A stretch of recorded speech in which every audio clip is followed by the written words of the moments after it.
ready na. Pakibalik niya si Majoy. And, punta rito. Sana all. Social-socialan day, ha? Okay? Go! Ma'am Charo! Oh, take na kami, Ma'am Charo.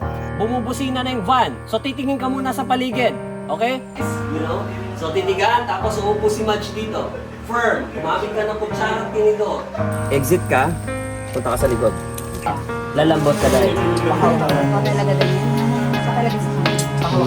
Okay, Rania. And, take. Wala na kami ha. Tight mo tayo. Tight mo. And, 3, 2, quiet!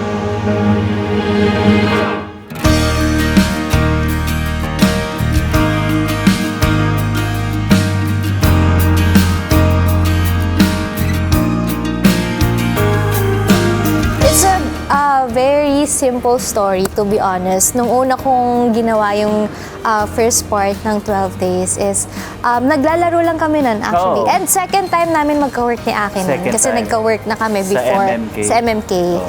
Hindi namin talaga expected na after mapalabas yung 12 Days is magugustuhan talaga siya ng maraming tao. As in, hindi ko talaga siya index. Parang alam ko lang is for Blade, sa Yes. YouTube. And then, parang good news sa amin na nagkaroon ng part 2. Tama. And of course, doon kami nagpapasalamat dalawa ni Majoy dahil minahal ng mga tao si Daniel at si Camille. Kasi nagugulat na lang kami na ang dami ng mga tao nag-comments sa YouTube.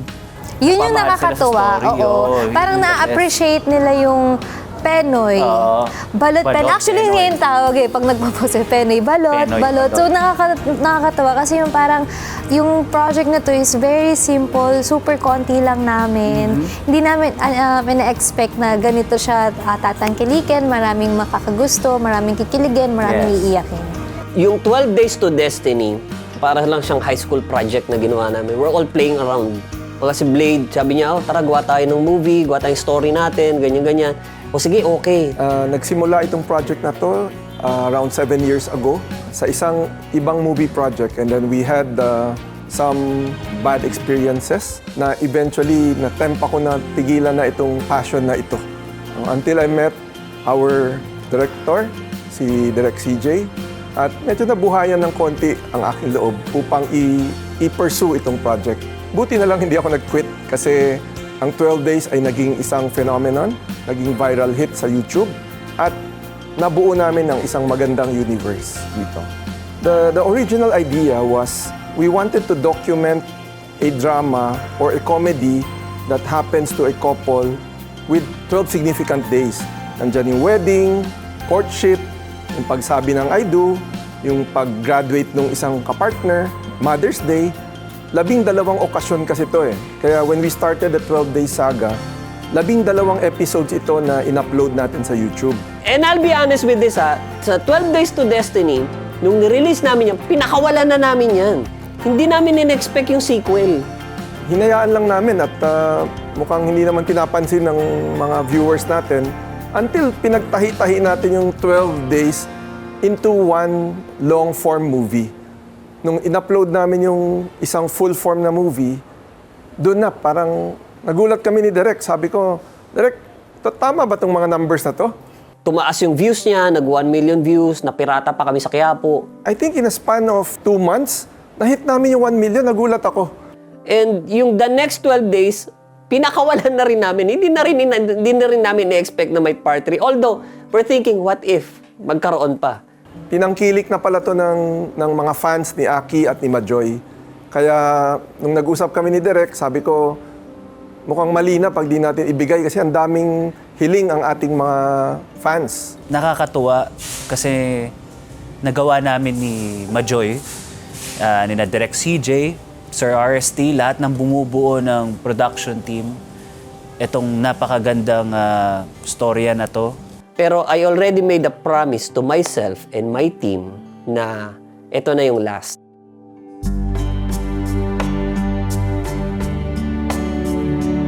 Well, si Camille kasi, bago niya ma-meet si Daniel, Camille is a very strong and independent girl.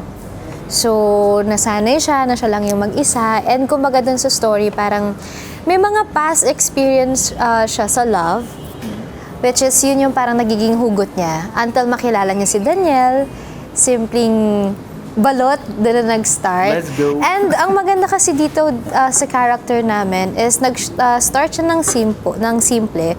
Pero every time na may part 2 kami, mas doon namin nakikilala talaga yung deep personality ng character. Which is good kasi syempre nag-start kami as very light.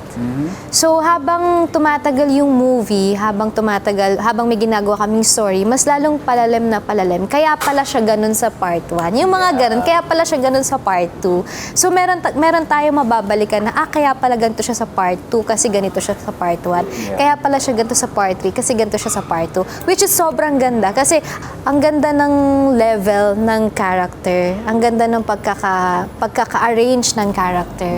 Si Aki has been part of our cinematic universe ever since. No? Magmula doon sa unang movie experience namin, yung Dito Lang Ako, kasama na namin si Aki. And he has always been very committed to our brand, very committed to our company. Napakadaling katrabaho na artista. No? At walang kakeme-keme ito eh. Kahit na nung time na yon, sobrang sikat pa siya sa Artista Academy, no? Sa Channel 5. We were looking for a partner for him, no, para dito. And then may mga ilang names na na-propose sa akin. Isa sa mga name na lumutang ay si Mary Joy Apostol dahil that time award-winning siya eh. Nanalo siya ng isang special recognition for her role in Birdshot. Hindi ko pa siya kilala noon pero nandun yung pangalan niya at sabi award winner daw to.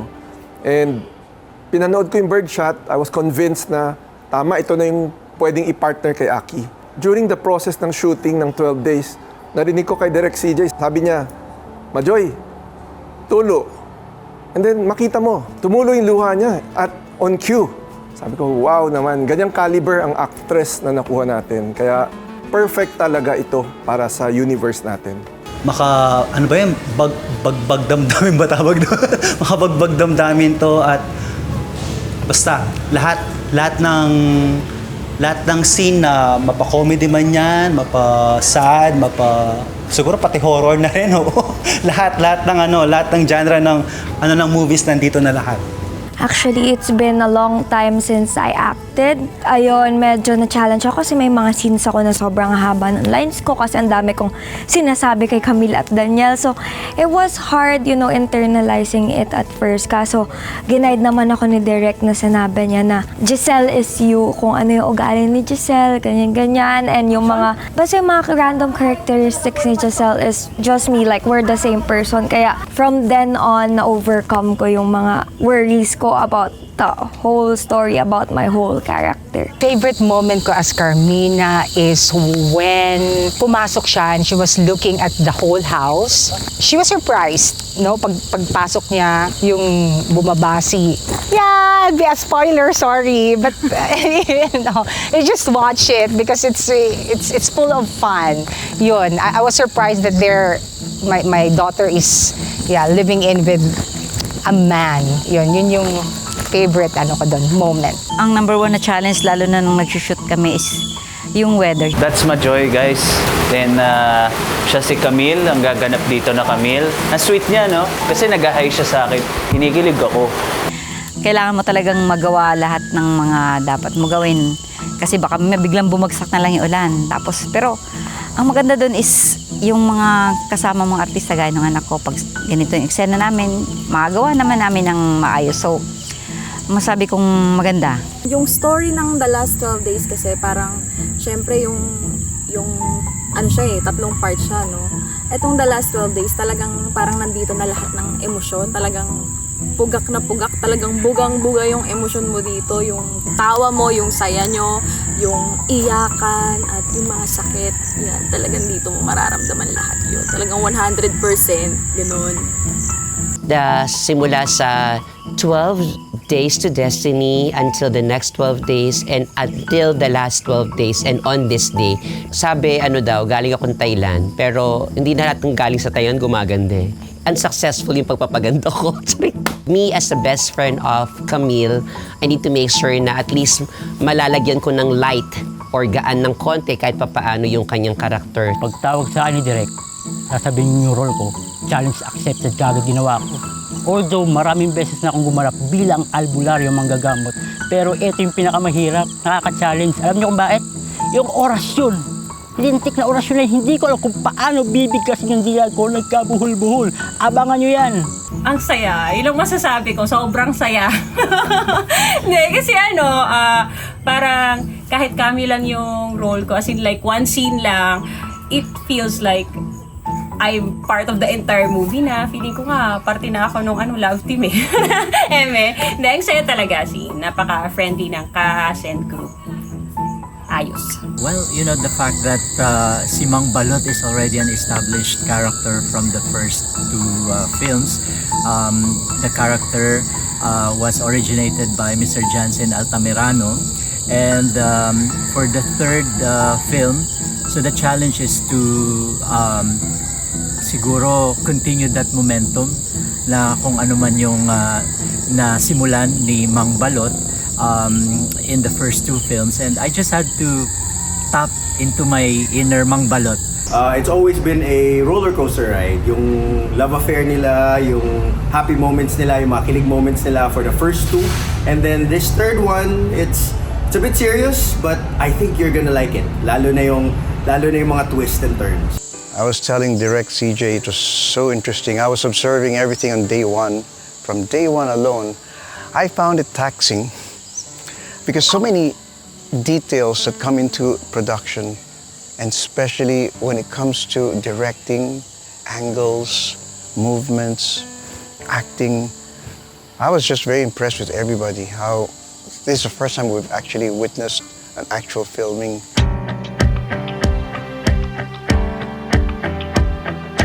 Overall, sa lahat ng production team, ito talaga yung pinaka-the best team. Kasi hindi lang sila very, very hands-on. Super duper ultra hands-on. And grabe yung support nila talaga. And sa dito po sa story nito, super ganda. Ang ganda ng story nila. Super ganda ng mga plot twist nila. Talagang maraming mga story. Pero dito, naiiba siya kasi the way nila isulat yung script is mag-iba sa ibang story. Yeah. Nagigets mo? Parang may magic eh. May something dun sa sinusulat nila.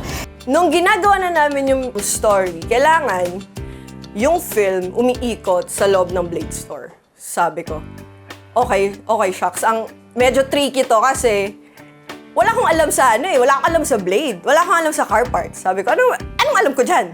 So yun yung dynamics namin ni CJ. Sabi ko, sige, bibigyan kita, magbabato ko sa'yo ng storya. I-tweak mo na lang para pasukan ng Blade parts. Ganun.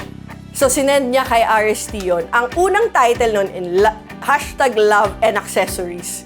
It's a 12-part mini-series. So, nung binigay na namin kay RST, gustong-gusto niya. Sabi niya, pero ayaw niya yung title. Sabi niya, it should be something about destiny. Oh my God, Rem. Lahat ng sinabi ni Rem, totoo yun. Totoo lahat yun. I don't want to overuse the word humble, but nung binuo namin yung 12 Days Saga, we're just like parang, okay, boy meet girl, isang guy, and then isang girl, magkikita sila, and then love will bloom. But, you know, along the way, bumuo kami ng parang maze na, kumbaga parang nilagay namin si Mary Joy Apostol doon, si Akihiro Blanco, and bahala kayo hanapin yung finish line, you know? And all those obstacle na nilagay namin, syempre with the assistance of Maricor and Sir Robert din, na co-creator din namin nung universe na yon, na nagkaroon ng napakalaking maze itong biyahe ni Camille and Daniel patungo sa kanilang forever, which is ito na ngang The Last 12 Days. Sa first movie kasi ng 12 Days Saga, ano lang ako, nasa background lang ako noon. Titignan ko lang yung kung ano, tapos magbibigay ako ng suggestions. And then, dun sa second, Direct CJ and the rest of the team offered me to write for the film. Una, hesitant ako. Pero sabi ko, why not give it a try? So, I did. I wrote with Direct CJ and Rem. It is challenging because it's emotion-driven kasi siya. Well, kailangan ni Direk CJ na i-pull lahat ng pwede namin i-pull na emotions para lang maitawid namin yung hinahanap or yung ina-ask nung kwento. Nakaka-in-love makita tong dalawa na to. Like, maraming beses ko sinasabi na hindi naman sila nakakakilig, pero kinikilig talaga kami. Nakakatuwa kasi yung nakita ni Aki tsaka ni Majoy yung script. Nung time na nag-table read kami, na binasa ni Majoy at ni Aki yung script together, in front of us, si Majoy mismo nagsabi na direct ibang level to. Iba siya. Iba to dun sa unang dalawa. Na sila mismo parang na-excite sila na magtrabaho, na maging Camille and Daniel ulit. Kasi yung intensity ng script, ng mga lines, ng mga dialogue, ng backstory, is sobrang iba sa kanila. Direk CJ decided to split it to 4 para mapagtagpi-tagpi namin lahat. Kasi nahirapan kami. It's no joke, to be honest. Kasi sa film, tinatawag namin na niluluto namin yung artista. So, naluto kasi namin yung dalawa nang medyo matagal. Kumbaga, natusta yung mga artista. So, yung emotions are all there. So, give na give talaga. Sobrang hirap nung part na yon dahil inawat ko si Aki tsaka si Majoy na tumodo kasi yung level ng actingan nila dun sa scene na yun, na sobrang binitawan nila yung away nila na to the point na sumusobra na. Kulang na lang magsuntukan silang dalawa. So try to lower it down and we have to take the scene again. But this time, medyo toned down na yung boses. Kasi gusto ko yung nanggigigil lang sila sa isa't isa. So, naintindihan ko na Majoy has to break down dun sa part na yon. Kasi sobrang bigat nung kinikimkim niya. And kailangan niyang i-release yung galit na yon after ko i-cut yung eksena. First time ko din naka-work kay si Direk CJ is 12 Days to Destiny. Super idol ko po siya when it comes to comedy talaga. the best. Siya yung nilulook forward ko talaga. Kasi yung comedy niya is hindi siya pilit. Hindi mo iisipin na, nagko-comedy lang yun. Kasi sa kanya kasi very natural yung mga naiisip nila. So very idol ko si Direk. And very hands-on talaga din niya pagdating sa amin ni Daniel. Kumbaga parang na-explain talaga niya ng maayos kung ano yung gusto niyang mangyari sa scene, kung paano namin i-deliver yung lines. And ang maganda din talaga doon is grabe yung trust din ni Direk. Trust kaya nag-work din. Yun yung number 1 kay Direk CJ. And hindi siya parang nandun siya since day one to support us sa lahat ng bagay. Hindi man sa 12 Days Saga, pero sa labas ng buhay natin dito, andiyan siya palagi para sa atin. At saka, pag si Direk CJ nagsasalita, kunwari, may mga scenes tayo, 12 days, next 12 days, last 12 days, nagigets, yun yung magic, nagigets namin agad si Direk CJ.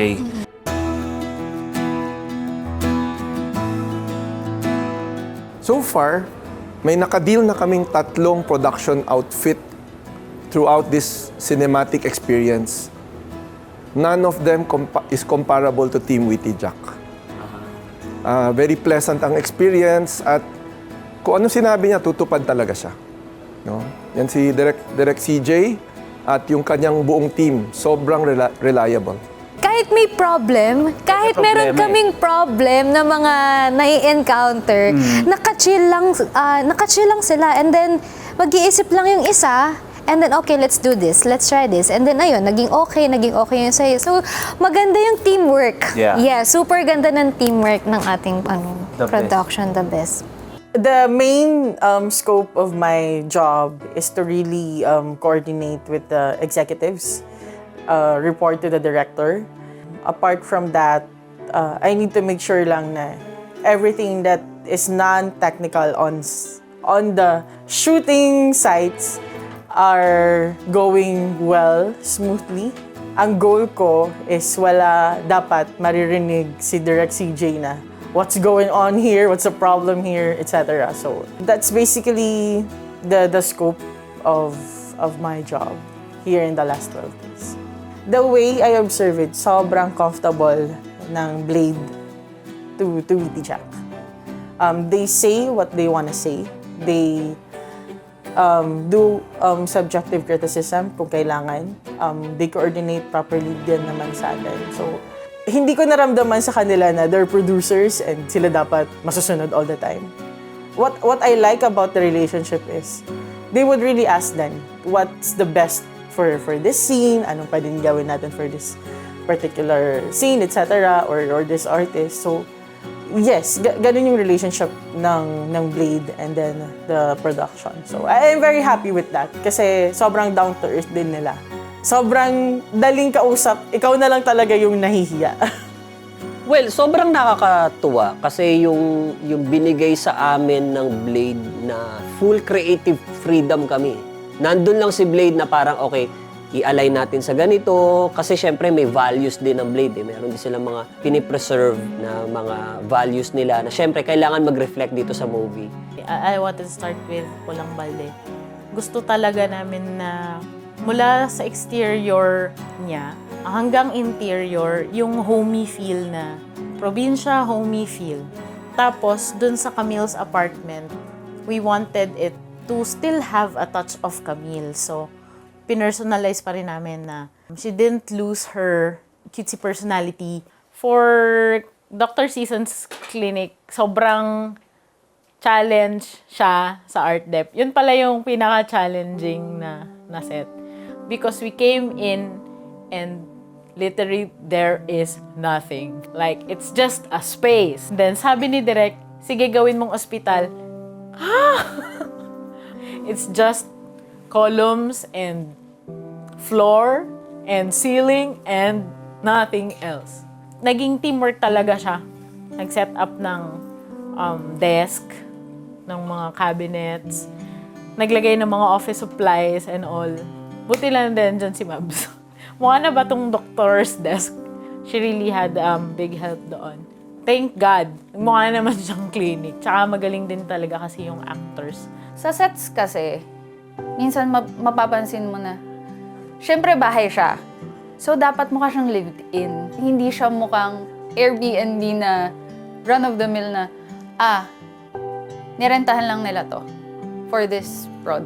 So, gusto namin for Camille's home for it to have Camille's personality, for Pulang Balde to be warm as much as possible na pag nakita ng tao yon, ay, oo nga, ganyan nga yung usual na nakikita natin sa probinsya. Ay, oo nga, ay, ganun din, meron din ganun si Lola dati dun sa probinsya namin. So, yun yung goal. Shout out kay Mang Empot mismo. Kasi ang laking tulong ni Mang Empot, pwede siyang maging props master. Yung vision ko, vision ni Rin, nakatulong siya in creating yung props mismo na ginamit namin sa set. Also, Direk Richie na, dito ang camera. So, dapat naka-layer yung props nyo para kita lahat. I am the medical practitioner or the medical doctor. So technically, ako po yung naatasan to delve more on the medical technicalities or yung conditions na naging involved dito sa project po na ito.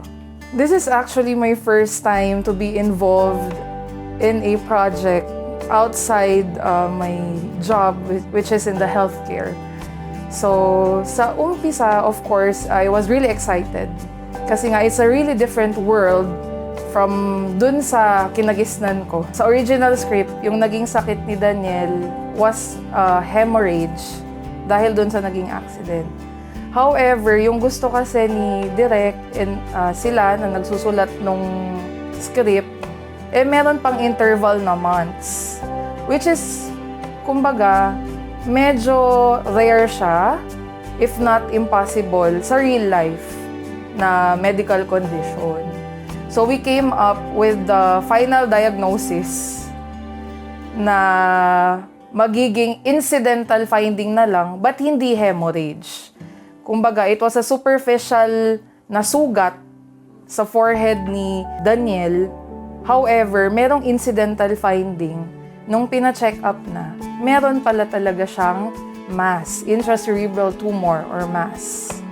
So yun. Naging challenging din yun kasi if I remember it correctly, ilang beses talaga yung naging discussion with regards dun sa medical condition. Kasi gusto nga ni Direk na, syempre may healthcare practitioners tayo dito sa team, definitely kinakailangan yung script natin is also, kumbaga, relevant din siya kung ano talaga yung pwedeng mangyari sa isang pasyente. In charge ako sa continuity ng film. Yes, and in-oversee ko yung schedule and I make sure na si Direk is ma-shoot niya lahat ng scenes and yung sequences on time. Nagkaroon ako ng process for this movie which natutunan ko from the previous movie, yung Next 12 Days. Doon ako nagkaroon ng challenge kasi first time ko gagawin yun eh. So doon talaga ako medyo nahirapan. Tinulungan ako nung mga kasama ko sa crew, tapos madaling kausapin yung mga actors about sa continuity. Nagkaroon ako ng proseso. So, in-apply ko lahat yun dito sa third film. Ito yung exciting part para sa akin eh. Kasi bilang shooter, actually, camera 3 ako nung The Next 12 Days eh. Hindi, ganun ako kalayo sa prod noon.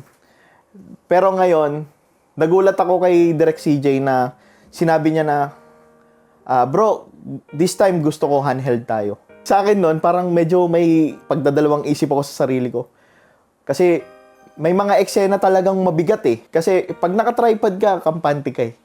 Kasi hindi yan gagalaw unless gumalaw yung subject mo. And may mga eksenang mabigat na hindi ka pwedeng magkamali. Sobrang saya ko dito sa post-production dahil ito yung first time kong ma-involve na ako mismo yung nagtatahi. Matagal na ako sa industry, matagal na ako nag-shoot and nag-edit. Pero when it comes to feeling, is talagang pinag-aralan ko yung style ni Direk CJ. Hinimay ko yon. As in, nung mga pang-una, pangalawa, pangatlo, talagang tinatanong ko siya, paano mo gusto mangyari tong scene na to? Hanggang sa napag-aralan ko, nakapako kaagad yung gusto niya mangyari sa editing.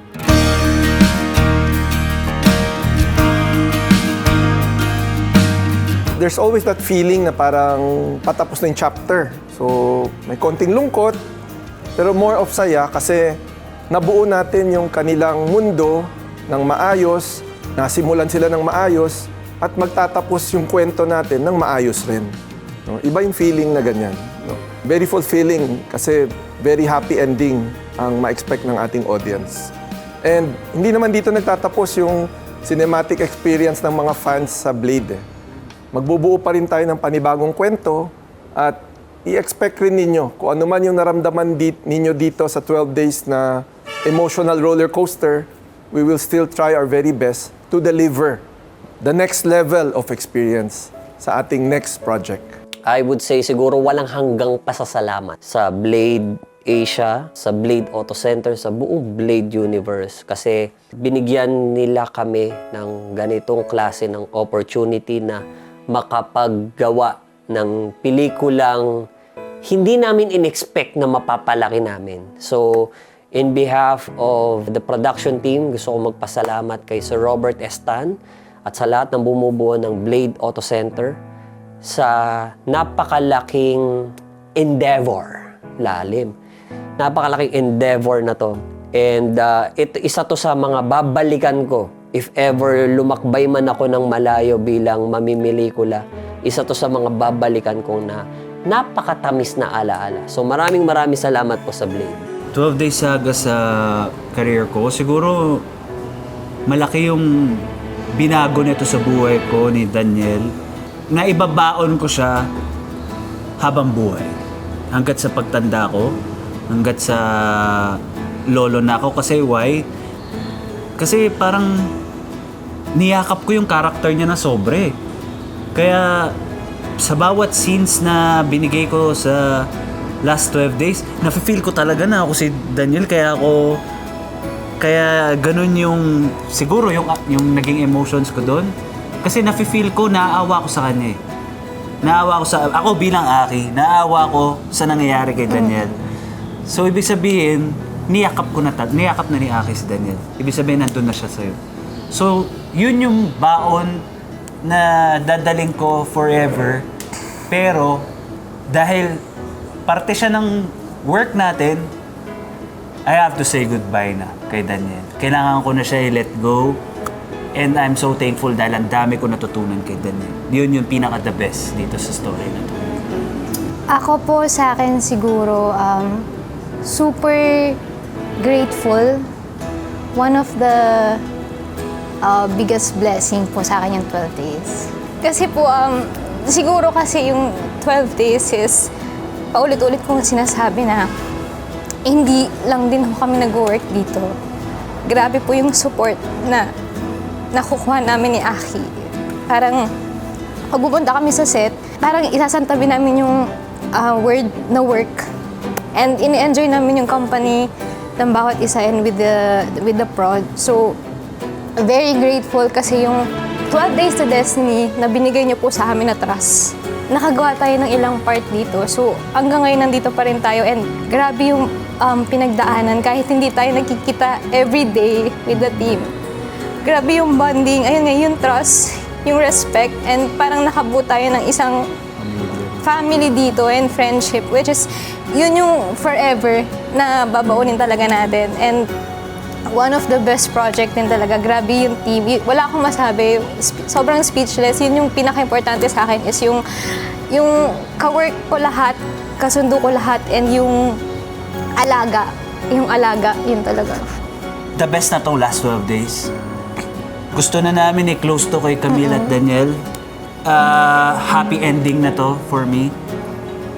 Pero sobrang open kami sa ibang stories. Yes. Ibang storya ni Blade, game na game kami. We'd love to work with Blade again. Yeah, with Blade again and of Kahit course, po mag-audition production kami ni Aki, Oo. walang problem. Kahit, tama. Diba? Nice.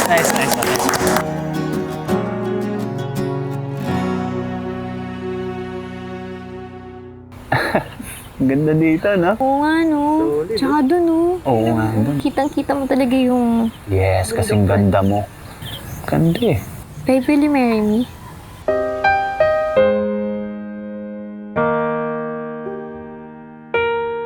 Bakit hindi nyo i-try tumira together?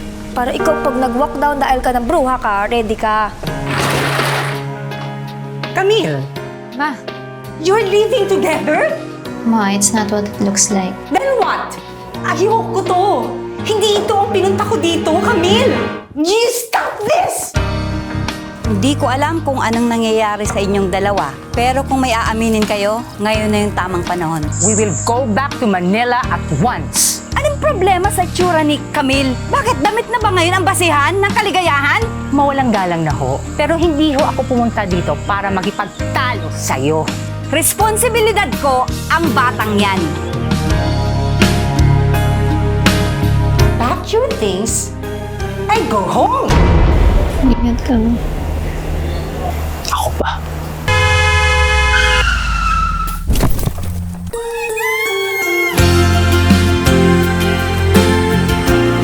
Merong intracerebral tumor or brain mass si Daniel. Natatakot ako. Nabakas ko tuloy ko lahat. Hindi ako yung kasama ko. Daniel, mahal kita. At sasamahan kita sa laban mo hanggang sa huli. Sinasabi mo ba yan? Kasi walang kasiguraduhan yung buhay ko.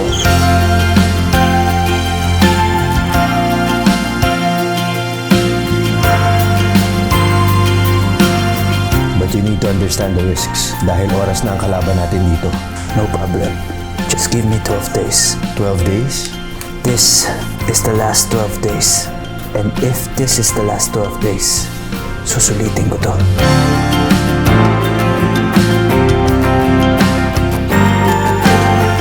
May gusto po sana kami. Si Daniel ho kasi tumira ho sa apartment ko. Tapos ho, umuwi ho yung mami ko eh. Eh, medyo hindi ho kasi siya natuwa sa nakita niya. Ha? Nahuli kayong sumisesbang?